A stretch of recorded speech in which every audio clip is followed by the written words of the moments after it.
আসসালামু আলাইকুম প্রিয় শ্রোতা। এই মুহূর্তে আপনি শুনছেন এক হৃদয় ছোঁয়া গল্প। একজন ভয়ঙ্কর ডাকাত কিভাবে তাওবা করে হয়ে উঠলেন আল্লাহর একজন প্রিয় বন্ধু। হজরত ফুজাইল ইবনু ইয়াজ রাহিমাহুল্লাহ। একসময় তিনি ছিলেন খ্যাতিমান ডাকাত। মানুষ তার নাম শুনেই ভয়ে কেঁপে উঠত।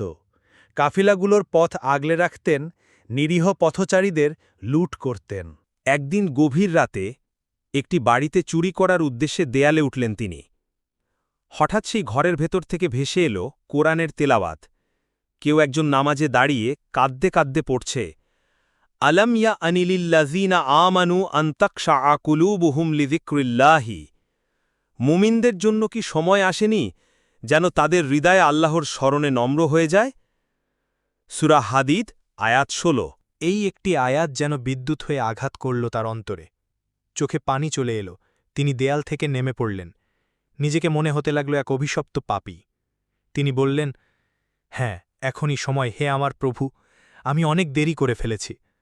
তিনি সারা রাত কাঁদলেন, একটি একটি করে স্মরণ করতে লাগলেন তার পাপ। সকাল হতেই ডাকাত দলের সাথীদের ডেকে বললেন, আজ থেকে আমি তাওবা করলাম, আর কোনো পাপ নয়, আমার নতুন জীবন শুরু। এরপরের জীবনে তিনি আর পেছনে তাকাননি। দিনের পর দিন, রাতের পর রাত তিনি কেবল কেঁদেছেন, ইস্তিগফার করেছেন আর আল্লাহর পথে জ্ঞান ছড়িয়েছেন। আজ তিনি পরিচিত একজন বড় মুহাদ্দিস, একজন বুজুর্গ, যার নাম উচ্চারিত হয় শ্রদ্ধা ও ভালোবাসায়।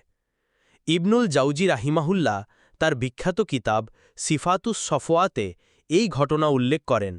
আল্লাহ তাআলা তার তওবার কারণে তাকে এমন মর্যাদা দিয়েছেন যা অনেক সাধু সন্তেও পায় না। বন্ধুরা, ইস্তিগফার এমন এক আলো যা অন্ধকার মনকে আলোকিত করে দেয়। একজন ডাকাতও আল্লাহর অলি হতে পারে যদি সে আন্তরিকভাবে ফিরে আসে তার রবের দিকে। কোরআনে আল্লাহ বলেন, ইন্নাল্লাহা ইয়াগফিরুয যুনুবা জামিআ। নিশ্চয় আল্লাহ সকল গুনাহ মাফ করেন। সূরা জুমার আয়াত ৫৩। এই গল্পটি যদি আপনার হৃদয় স্পর্শ করে তাহলে শেয়ার করুন অন্যদের সাথে। আর আমাদের YouTube channel Abdullah Al Huzaifi বিড়িতে subscribe করতে ভুলবেন না। আল্লাহ আমাদের সবাইকে তাওবার তৌফিক দিন। আসসালামু আলাইকুম ওয়া রাহমাতুল্লাহ।